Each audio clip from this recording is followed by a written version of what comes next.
Hi കൂട്ടുകാരെ, നല്ല പാൽക്കപ്പ റെഡിയാക്കി വെച്ചിട്ടുണ്ട്. എല്ലാവർക്കും കുറേശ്ശെ ഇങ്ങനെ തരാം. ഒരുപാടൊന്നുമില്ല, വളരെ കുറച്ചേ ഉണ്ടാക്കിയിട്ടുള്ളൂ. ആദ്യമായിട്ടാണ് ഞാൻ ഈ പാൽക്കപ്പ ഉണ്ടാക്കുന്നത്. അപ്പോൾ കപ്പ വേവിച്ചു, ഉപ്പിട്ട് വേവിച്ച് വെള്ളം മാറ്റി കഴിഞ്ഞ ശേഷം പച്ച തേങ്ങയുടെ പാലാണ് എടുത്തിരിക്കുന്നത്. കാരണം ഉണക്കത്തേങ്ങയാകുമ്പം തേങ്ങാപ്പാലിന് കട്ടി കുറയും, അതുകൊണ്ട് പച്ചത്തേങ്ങ എന്ന് പറഞ്ഞത്. അത് ഒഴിച്ചു. അതിനുശേഷം ചീനച്ചട്ടിയിൽ കടുക്, വറ്റൽമുളക്, കറിവേപ്പില, പച്ചമുളക്, ചെറിയ ഉള്ളി അരിഞ്ഞിട്ട് ഒന്ന് വഴറ്റിയിട്ട് ഒന്ന് മൂപ്പിച്ചെടുത്ത് ഇതിലിട്ട് മിക്സ് ചെയ്തിട്ടുണ്ട്. അടിപൊളി രുചിയിലുള്ള നല്ല പാൽക്കപ്പ റെഡി ആയിട്ടുണ്ട്. എല്ലാവരും വരൂ, നമുക്ക് കഴിക്കാം. കഴിച്ചു കഴിഞ്ഞാൽ എൻ്റെ ചാനലൊന്ന് സബ്സ്ക്രൈബ് ചെയ്യുകയും ലൈക്കും കമൻറ്റും ഷെയറും തരാൻ മറക്കല്ലേ. കൂട്ടുകാരെ, ഞാൻ പാൽക്കപ്പ ഉണ്ടാക്കാൻ പോവാണ്. അതിന് കപ്പ ചൂടായി കപ്പ അതിലിട്ടിട്ടുണ്ട്, കത്തിച്ചിട്ടുണ്ട്. പിന്നെ നമുക്ക് ഒരു വിസിൽ മതി, കപ്പ പെട്ടെന്ന് വേവും. കുറച്ച് ഉപ്പ് പൊടി ഇട്ടിട്ടുണ്ട് അതിൽ. എന്നിട്ട് നന്നായിട്ട് വേവട്ടെ. ഒരു വിസിൽ വന്ന ശേഷം അടച്ചു വയ്ക്കാം. ഒരു വിസിൽ വന്ന ശേഷം നമുക്കതിനെ വെള്ളം മാറ്റി ശേഷം തേങ്ങ ചിരവി വെക്കണം. തേങ്ങ ചിരവി എടുത്ത് വെച്ചിട്ടുണ്ട്. ഇതിൽ നന്നായി മിക്സിയിൽ നന്നായിട്ട് കറക്കി എടുത്താലുണ്ടല്ലോ പാല് നല്ല കട്ടിക്കുള്ള തേങ്ങാപ്പാൽ കിട്ടും. മുമ്പത്തെ മാതിരിയൊന്നും കൈകൊണ്ടൊന്നും ഇപ്പോൾ തേങ്ങാപ്പാൽ എടുക്കാൻ പറ്റില്ല, പിഴിഞ്ഞെടുക്കാൻ കഴിയില്ല. നമുക്ക് കുക്കറിനെ അടച്ചു വയ്ക്കാം. കപ്പ വേവട്ടെ. തേങ്ങയെ മിക്സിയിലിട്ടിട്ടുണ്ട്.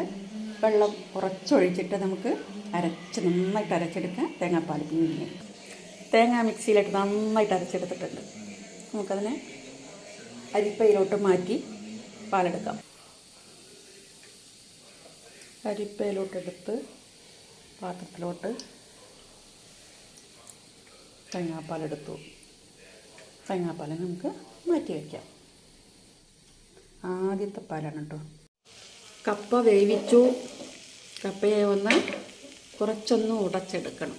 ഇതിന് മുമ്പ് നമുക്ക് ഒരു ഗ്ലാസ് തേങ്ങാപ്പാൽ ആദ്യം ഒഴിക്കാം.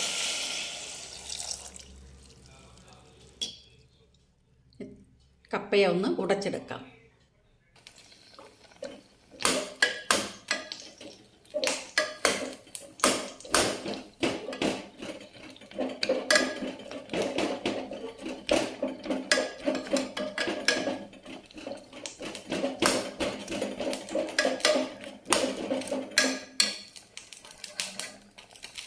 അങ്ങനെ കപ്പയെ പൊടിച്ച് കഴിഞ്ഞു.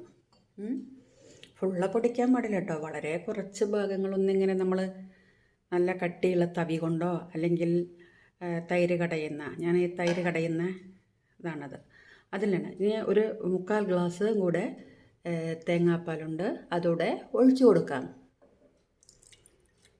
നല്ല കട്ടിയുള്ള തേങ്ങാപ്പാലായിരുന്നു. പച്ചത്തേങ്ങയുടെ എടുക്കുന്നതാണ് നല്ലത്. ഇത് പച്ചത്തേങ്ങയായിരുന്നു, അതുകൊണ്ടാണ് ഇത്രയ്ക്കും കട്ടിയിൽ കിട്ടിയിരിക്കുന്നത്. നന്നായിട്ടൊന്ന് ഇളക്കാം. പിന്നെ അതിലേക്കൊന്ന് കടുക് വറുത്തിടാം. കടുക്, മുളക്, കരിവേപ്പില എല്ലാം ചേർത്തിടാം.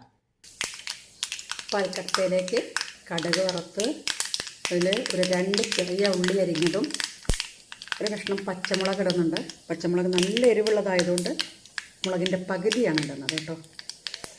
പിന്നെ കറിവേപ്പില, വറ്റൽമുളക് എല്ലാം കൂടെ ചേർക്കാം.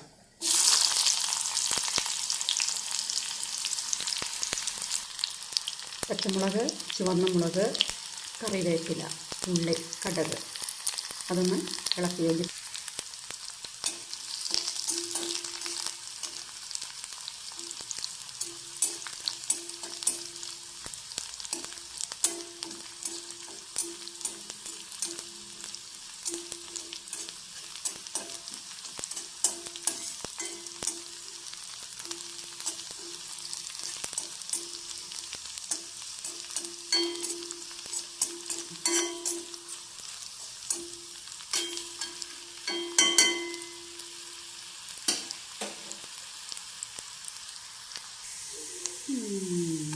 അപ്പോൾ റെഡിയായിട്ടോ. നമുക്കതിനെ നമ്മുടെ പാൽക്കപ്പ ഉടച്ച് വെച്ചതിലേക്ക് ചേർത്ത് കൊടുക്കാം. നല്ല രുചികരമായ പാൽക്കപ്പ റെഡിയായിട്ടുണ്ട്. അടിപൊളിയല്ലേ?